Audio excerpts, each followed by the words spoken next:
Larère, comment ça va? Bonjour, ça va très bien, merci. Vous venez pas pour rien, donc pour une démo, C'est ça. mousse au chocolat. Et Voilà. ensuite, signature, attention, pas n'importe quoi, le premier bouquin d'Arnaud Larère.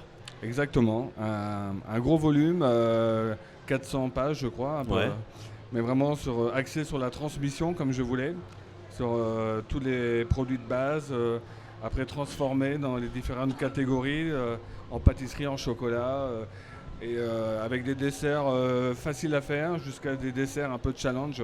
Donc voilà, je me suis bien régalé. Il y en a pour tous les niveaux. Exactement.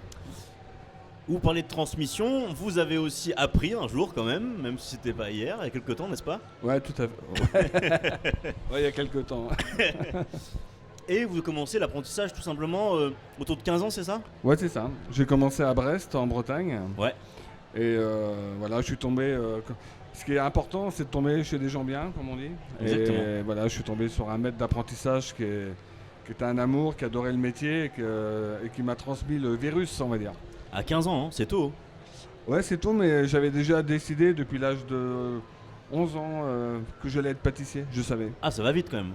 Ouais, c'est pour moi, c'était réglé. C'était quoi? Ça venait d'où? Ça venait d'un goût particulier pour ça? Ou vous voulez comprendre comment ça se passait? Ouais, Vous ouais, je voulais comprendre. Ouais. De mélanger des textures, des produits, que ça donne un résultat et que ça le transforme. C'est vrai que sur le papier c'est un peu bizarre et pourtant... Voilà, mais c'est ça qui m'intriguait. Et j'ai toujours été plus sucré que salé. Voilà, donc ça c'est un peu mon ADN. Et ce qui fait que dès que je suis rentré dans le métier, c'est encore mieux que ce que je pensais. Évidemment, on le sait, c'est un métier d'exigence. Quand vous débarquez chez Lucien Pelletier, vous comprenez un peu ce que c'est la rigueur. Je dirais que l'armée à côté, c'est peanuts. Hein, ouais, là, on est dans une autre dimension. Ouais. Voilà. Là, on passe de la petite entreprise familiale à la brigade. Donc, La brigade, pour quelqu'un qui ne connaîtrait pas vraiment, c'est quoi vraiment une brigade en une fait? brigade, c'est quand vous êtes plusieurs personnes à différents postes. Ouais. Vous avez un poste tour, un poste four, un poste petit four, un poste tarte, un poste entremets, un poste biscuit. Et vous êtes à peu près entre 2 à 4 ou 5 personnes par poste. Et vous avez des chefs de poste, des seconds, Ouais. un chef de prod. Et ce qui fait qu'après, voilà, Ça file droit. Ouais, bah oui, bah, ça file droit, ça vous apprend aussi la rigueur. Et aussi, ce qu'on voit pas forcément dans les grandes maisons, c'est qu'on apprend aussi l'organisation. C'est pas quand on aura le temps, on fera ça.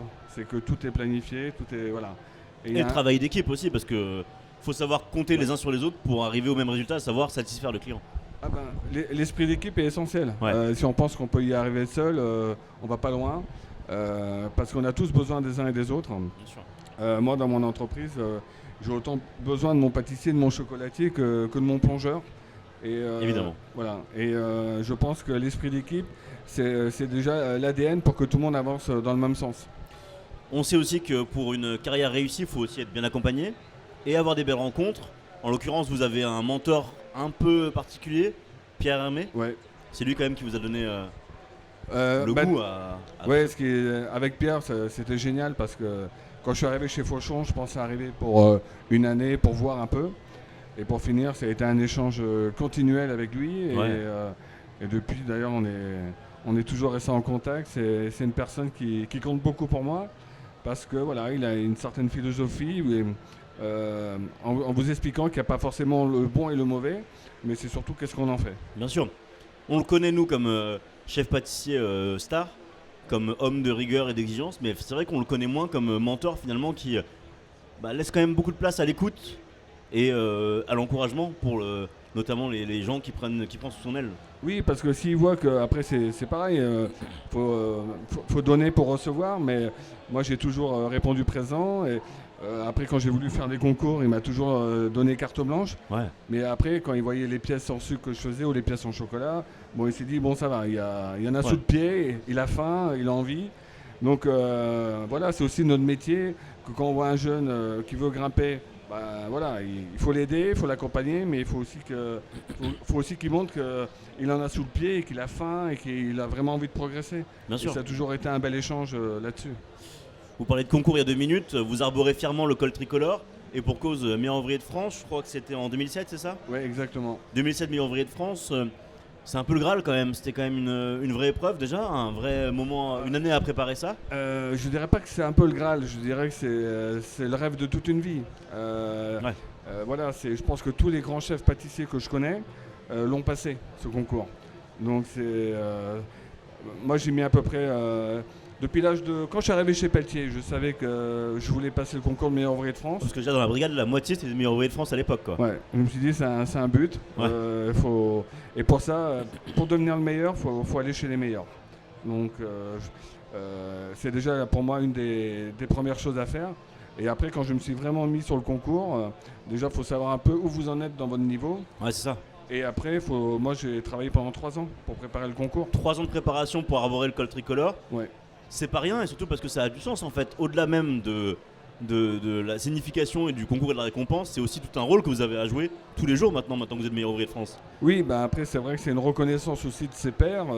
Ça prouve que voilà, les gens qui nous ont fait rêver, on passe de l'autre côté. Et après, il y a aussi une ouverture à l'international. Et on a aussi un devoir, je pense, comme on disait tout à l'heure, de transmission. Parce que moi, j'ai pu m'installer à 25-26 ans à Montmartre, mais parce que les chefs chez Pelletier, chez Fauchon, chez Dalloyau, ils ont su aussi m'ouvrir leur cahier de recettes, on va dire, leur façon de faire. Voilà, donc moi je pense qu'aujourd'hui, pour que le métier continue de s'épanouir, on a un devoir de transmission. Avec le centre de formation continue justement de l'Institut Paul Bocuse, on s'interroge sur les parcours et sur cette nécessité de transmission. Aujourd'hui, vous les voyez comment là, les jeunes et moins jeunes qui arrivent dans vos labos et qui arborent la pâtisserie justement avec une nouvelle philosophie en plus? Complètement, je dirais que ça n'a plus rien à voir Ouais. comme il y a 20 ans.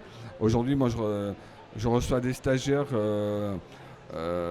qui sont en reconversion, qui viennent de plein de pays. Je pense j'ai déjà eu à peu près, je crois, plus d'une vingtaine de pays. De personnes motivées, souvent entre 30 et 40 ans, et qui ont décidé de refaire un nouveau cursus. Ouais. Et souvent, la première chose qu'ils me disent, c'est je suis en retard, j'ai plein de choses à rattraper. Et je vous ai rien à rattraper, parce qu'avant, vous avez fait autre chose. Et je dis souvent, quand vous êtes motivé, vous apprendrez beaucoup plus vite qu'une personne qui n'est pas motivée. C'est sûr. En fait, c'est la passion qui est finalement la seule condition sine qua non pour vraiment devenir pâtissier. Être surtout à l'écoute aussi, enregistrer, digérer les informations. Voilà, c'est un ensemble de choses qui fait qu'après, vous créez votre propre répertoire de pâtisserie. Vous parliez de plusieurs nationalités qui viennent chez vous. On vous sait ne pas être avare de voyage. Vous aimez beaucoup voyager, vous aimez surtout beaucoup goûter et voire même sourcer vous-même maintenant les produits. C'est important pour vous ça? Ah oui, n'importe où je vais, souvent maintenant je demande est-ce que je peux aller voir le marché local. Ouais. C'est la première chose. C'est là déjà on voit des choses. Après nous on a aussi des boutiques à Athènes, à Marrakech, au Japon. Ce qui fait qu'à chaque fois quand je fais des démonstrations dans d'autres pays dans le monde, et je ramène toujours des épices, des produits, où je demande à ce qu'ils me fassent goûter des produits locaux. C'est hyper enrichissant, ça vous ouvre l'esprit, et c'est bien aussi de mélanger des fois différents savoir-faire. On sait que chez vous, goûter c'est important, c'est la première condition pour créer. Goûter avant de créer, c'est notamment ce qui vous est arrivé lorsque vous avez créé lorsque vous avez eu une création à partir d'algues. Il me paraît que vous avez goûté les algues chez Monsieur Geoffroy, c'est ça? Oui, exactement. Et après derrière... Et là je me suis dit, là il faut que je fasse un bonbon aux algues, un bonbon chocolat. Et là c'était une belle expérience parce que c'était l'inconnu. Quand j'ai reçu le carton qui arrivait en chronopost, j'ai ouvert, j'ai vu les algues. Je me suis dit, parce que pour qu'on raconte l'histoire, en gros vous recevez une salade d'algues d'un certain Monsieur Geoffroy, on ne sait pas d'où ça sort et finalement vous en faites une création. C'est ça, et je me dis là... Et en plus ce qui est bien c'est que chez moi on dit mais vous allez faire quoi avec ça chef? Je sais pas. Parce que le problème c'est que si on sait ce qu'on va déjà faire, on n'avance pas. Évidemment. On reste toujours sur la même route. Donc des fois avec un produit, il faut essayer dans une ganache, dans une mouche, dans un biscuit, dans une macération, une infusion. Et après, il faut savoir laisser le produit se faire et vous goûter. Voilà, il faut avoir cette curiosité de tout le temps goûter pour aussi se faire sa bibliothèque de goût et de texture. Quand c'est bon et quand c'est pas bon. Exactement. Dalloyau, Fauchon, Pelletier, vous êtes passé quand même par des très très belles maisons. Est-ce que c'est nécessaire forcément de passer par ces grandes maisons et qu'est-ce que ça nous apporte particulièrement? Parce que finalement aujourd'hui on sent que l'exigence se trouve à tous les coins de rue. Maintenant, même dans une boulangerie de quartier, on peut être très exigeant. Donc, Alors, je dirais pas ça. Je dirais que quand j'ai des grandes maisons, c'est pas forcément quantitatif, mais plutôt qualitatif. voilà. Voilà, d'aller chez les meilleurs ouvriers de France, d'aller chez des chefs reconnus. Mhm. Bien sûr, il n'y a pas que Paris. Avant, il y a plus de 20 ans, il fallait vraiment monter à Paris parce qu'il n'y avait pas beaucoup de maisons artisanales. Il n'y avait que des grandes sûr. enseignes. Mais aujourd'hui, c'est surtout aller dans des maisons comme les Relais Desserts. Il y en a partout en France. Il y a vraiment Évidemment. là où il y a un savoir-faire et on fait tout dans les règles de l'art. Voilà, on n'ouvre pas des cartons comme on dit. Hein. Exactement. On fait des biscuits, on fait de la viennoiserie, Bien on sûr. fait des mousses, des crèmes, des ganaches, des liqueurs. Voilà, c'est surtout choisissez la maison où vous êtes sûr que tout est fait maison. Voilà, c'est commencer par ça. Le fait maison, malheureusement, on sait très bien que il heureusement revit enfin un peu aujourd'hui, Oui. mais il a été longtemps galvaudé parce qu'il y a des raccourcis qui étaient faciles à prendre en pâtisserie comme en cuisine. Aujourd'hui, vous avez l'impression quand même que la nouvelle génération, la génération qui arrive en pâtisserie, est déjà consciente des raccourcis à ne pas prendre et que finalement, plus on travaille dur et plus on travaille la matière brute et plus le résultat est meilleur, non? Exactement, oui, c'est de toute manière tout ce qui va vers la facilité, c'est toujours par période. Et au bout d'un moment, on s'aperçoit qu'on est limité dans la créativité. Exactement. Comme on dit, on ne peut pas avoir le beurre et l'argent du beurre. Et que plus on veut être créatif, plus on veut créer son style, plus on veut être différent des autres, il faut partir de la matière. Si vous partez de choses déjà établies, des fois, il faut aussi sortir des sentiers battus. Il faut aller chez des gros fournisseurs où des fois ils ont des produits emblématiques, mais des fois, il faut aller aussi chez le petit producteur, comme moi j'aime bien, aller chercher sa fleur de sel ou aller chercher sa rhubarbe, parce qu'ils n'ont pas une diffusion internationale ou nationale, mais plutôt régionale.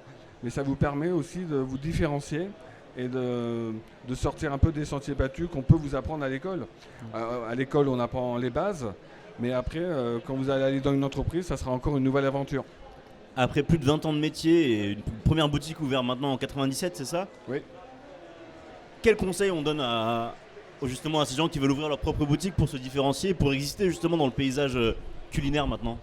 Moi, je dirais la première chose que je dis à mes apprentis, c'est déjà d'être régulier dans son travail. Parce que quelqu'un qui est créatif, mais tous les jours qui invente quelque chose, mais qui ne construit pas, il n'y a aucun intérêt.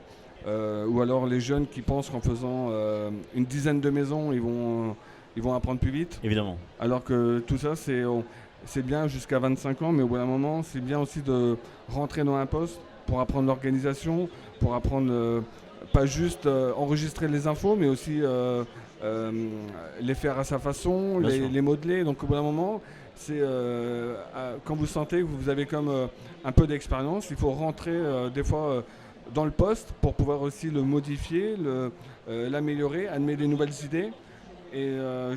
Mais je trouve qu'il n'y a aucun intérêt à aller dans 10 maisons pour apprendre 10 recettes de crème pâtissière. Une bonne maison vaut mieux que 10, c'est un peu moyenne, quoi. Exactement. N'est-ce pas?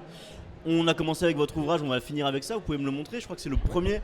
Du coup, vous avez attendu quelques années avant de commencer à faire un premier bouquin. Et quel bouquin? Presque une bible en fait. Oui, je pense que c'est une bible. Je pense qu'il manque pas grand-chose. Il y a un travail de pas à pas sur toutes les pâtes. Après, on a travaillé sur les cakes, sur les biscuits, sur les mousses, sur les desserts sur assiette, sur les entremets. Voilà. Et avec différents, je dirais, catégories, voilà, de très facile à très complexe. Parce que même aussi les amateurs, des fois, quand ils savent déjà faire quelques produits, ils se lancent, ils ont envie d'essayer d'aller un peu plus loin. Ah, c'est sûr, évidemment. Donc c'est pour ça qu'on a mélangé le professionnel et l'amateur. Donc là, on sobrement intitulé pâtisserie, mais je n'ai rien de plus que les conseils d'un meilleur ouvrier de France pour apprendre la pâtisserie. Franchement, c'est royal, c'est le cadeau de Noël parfait. Je vais vous offrir ça. Monsieur Ferniaud me félicite, donc ça va bien se passer. Ah, si y a Monsieur Ferniaud qui est là et qui vous félicite. Ouais. Alors ça, nous, si j'ai la bénédiction de Monsieur Ferniaud, c'est que c'est bien parti. Exactement. Bon, je l'embarque, comme ça je vais l'offrir à toute la famille pour qu'enfin je puisse manger des bons gâteaux à la maison. Merci beaucoup Arnaud. Merci. À très bientôt. Merci, au revoir.